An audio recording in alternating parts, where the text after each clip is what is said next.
The spread I'm about to show you, I put on everything. It tastes so good. It's high in protein, it's high in fiber, it's good for you, and it's really easy to make. And before you click away, it's not hummus, though that would be a good video.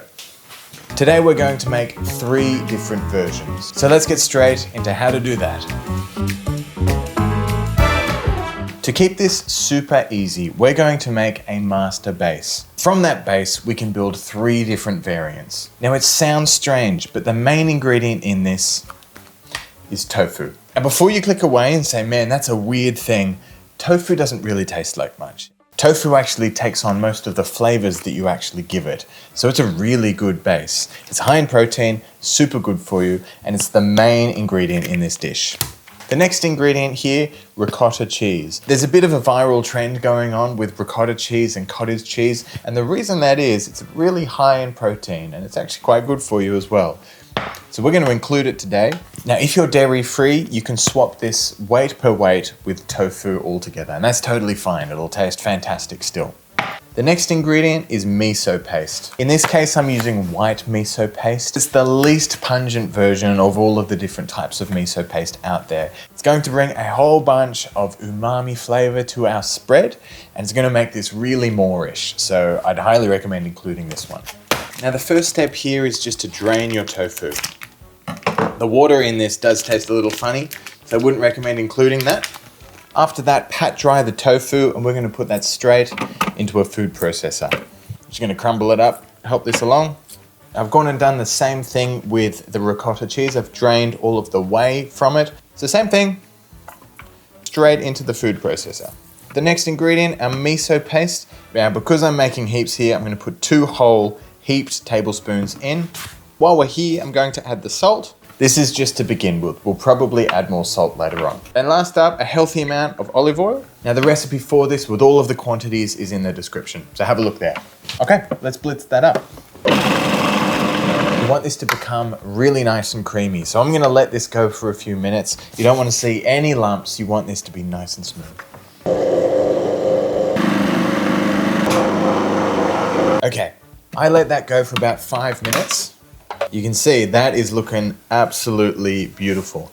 I mean, that by itself is really good already.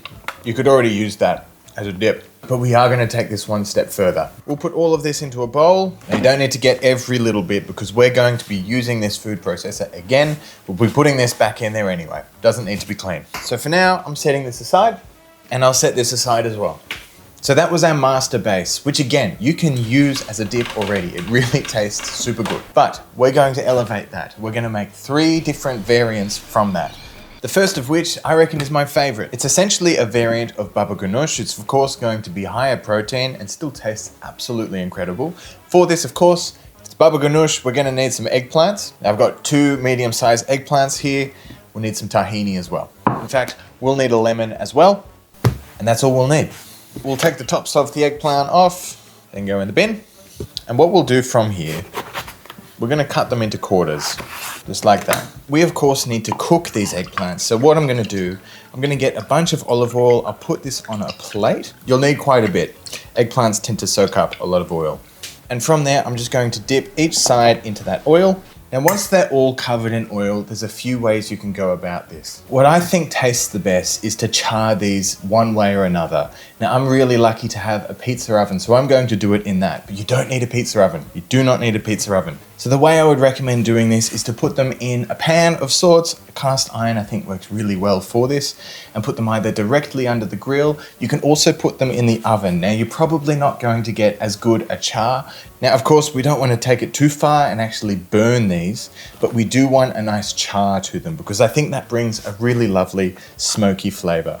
So I've loaded this pan up with all of my eggplant. Now, if you were to put this under the grill, the highest temperature you possibly can and keep an eye on them. We're looking for nice charring on the outside. If you put them in the oven, again, the highest temperature you can, and you probably won't be able to get as high a crisp and it will take a lot longer. That's okay. And if you do have a pizza oven, well, the same rules apply.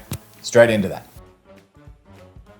While the eggplant is cooking, we can of course get the rest of the ingredients ready. I've got my tahini here, a beautiful ingredient. We're going to use about half a cup in here.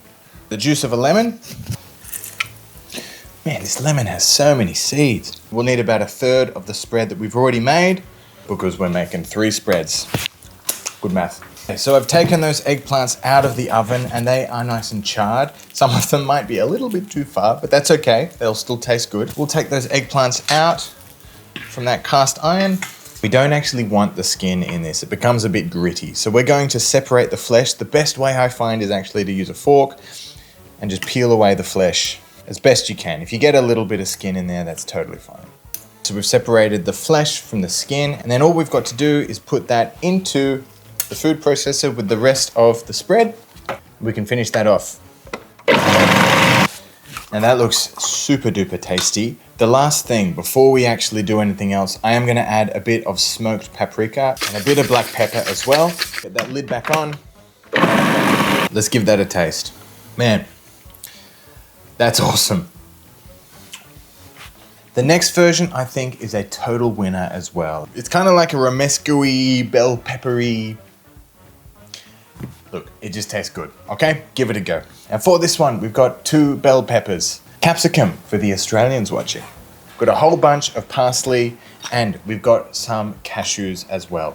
Now, similar to the one before, we are going to roast this capsicum first. We of course want to de-seed it first. We don't need to be super particular here. I'm just going to get rid of all of those white bits. And like before, we want to get a nice char on these. So I'm going to put them straight into that pan that we roasted the eggplant on before. A good amount of olive oil there. And I'm going to put these cashews in as well, because they can become nice and crispy that way. A bit of salt to finish them off. And again, into the pizza oven. And just like before, if you don't have a pizza oven, under the grill, totally fine. In the oven, totally fine. And like before, I have charred the capsicum. They're going to go straight into the food processor, along with the whole bunch of parsley there. Bit of olive oil for good measure. We'll blend these up first. And once that's blended, we'll add the next 1/3 of the base straight into the food processor there. You know what happens next? I blended that nice and smooth. Let's give that a taste. Ooh. That could be better than the first. Yeah, new favorite. 11 out of 10.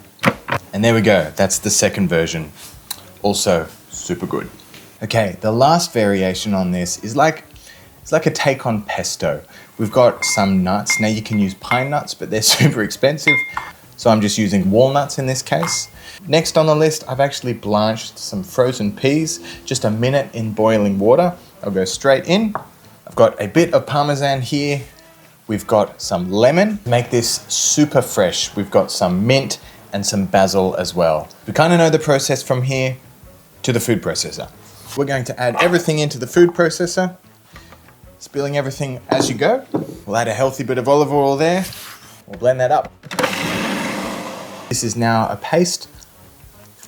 Pesto. So again, tastes super good. And to that, we'll add what's left of our base.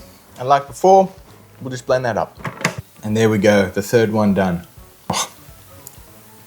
I mean, I'd put that on anything. That tastes so good. Okay, so we're done. We've got our 3 different versions. We've got our pesto version, super bright, super tasty. We've got our romesco-y version. Again, the flavors on this are super deep. Smoky, romesco-y, that's a word. Nutty, probably my favorite. And we've got our baba ganoush version. Again, I love this one as well. Paprika-y, smoky, really deep, umami-y. But they're just 3 examples of what you can do with this. Again, we've formed a base. You can totally customize it from here. You can make any version you want. So let me know in the comments what other variations you would make using the base that we went through today. So if you enjoy these videos, don't forget to like and subscribe. Leave a comment down the bottom of something you'd like me to make. That's it for now. Until next time, happy cooking.